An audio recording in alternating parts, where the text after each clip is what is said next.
আজকে ছিল শনিবার, আমার খান সাহেবের অফ ডে। প্রতি শনিবারই আমরা কোথাও না কোথাও বের হই।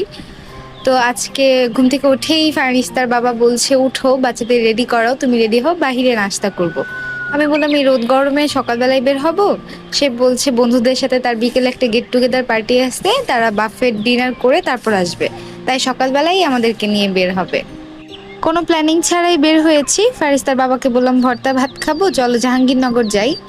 তো আমাদের বাসা থেকে 10 মিনিট দূরত্বে, রাস্তা দিয়ে যেতেই দেখছিলাম একটা রেস্টুরেন্টের সাইনবোর্ড দেওয়া।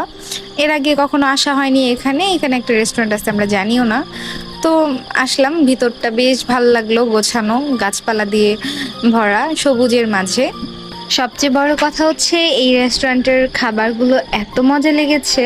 আমরা সকালের বেসিক নাস্তা করেছি, প্রত্যেকটা আইটেম বিশেষ করে দুধ চাটা অসম্ভব রকম মজা ছিল।